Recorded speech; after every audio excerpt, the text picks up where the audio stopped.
Rudraksh as a seed, this tree mainly grows at certain altitude.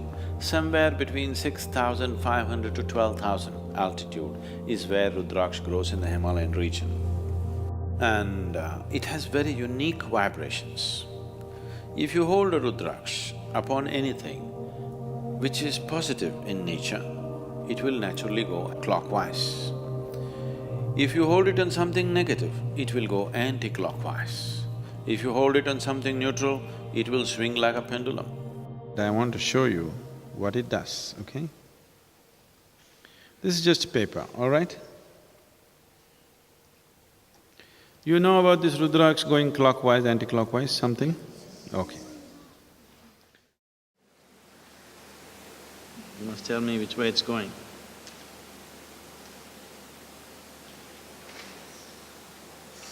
Which way is it? This is clockwise, right?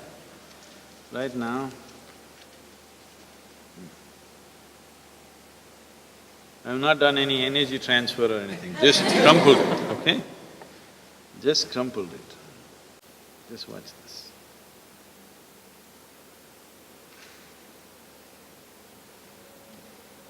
What's it?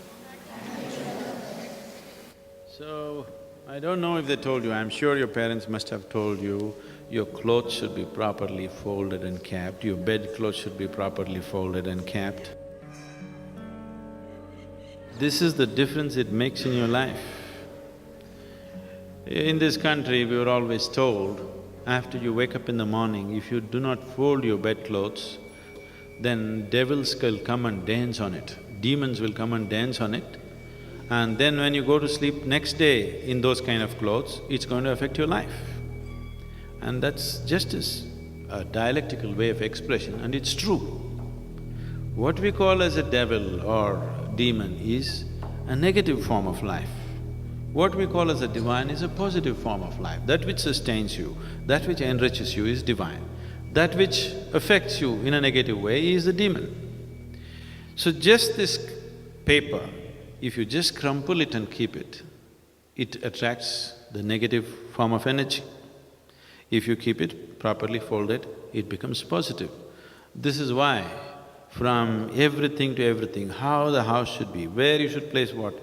If… I don't know, these days it's all going away, we are going by modern aesthetics.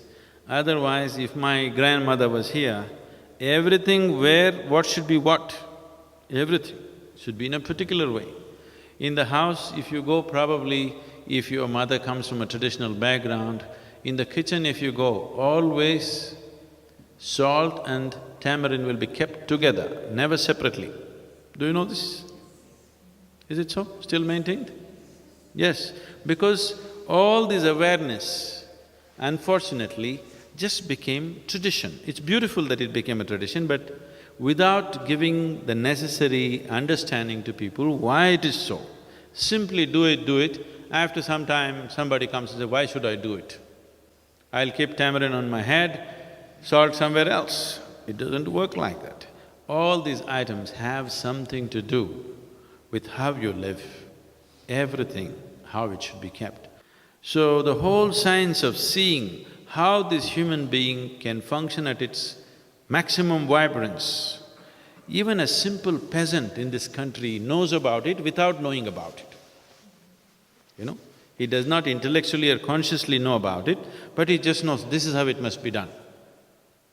Because the whole system of yoga was made into a cultural format and given to people because people saw the impracticality of teaching every aspect to every human being on the planet. So just make it culture and leave it to them. I want to see that for the next few generations later, as mothers would teach people, children to brush their teeth, yoga will just happen in their lives. This was so earlier. Earlier, Agastya Muni did this to the whole of southern peninsula, that in every home, everybody has an understanding of how to allow this being to attain to his full potential. So these things were made aware of, a simple thing like this. Many of you are already doing asanas for at least 6 months now, you could experience this. You keep 2 shirts, okay? one shirt you do like this, both washed clean ones. Do like this and keep it for 3 days, another one neatly fold it and keep it there. After 3 days, wear one, close your eyes and feel it, wear the other, close your eyes and feel it, just see how it feels. They're very different. So every aspect was brought into life. So what you see as this culture, because this is a land without God, this is a land without religion, this is just a certain science transmitted as culture.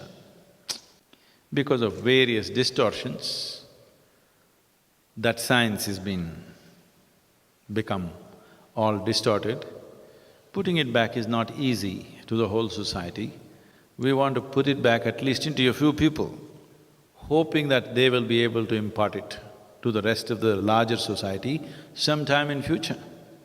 If we produce 1,000 people who really perceive, understand and live that way, I'm sure these 1,000 people can impart it to 1,000,000 people. Those 1,000,000 people can do it to many more people. And they may produce many, many more people who are capable of receiving this and things may happen.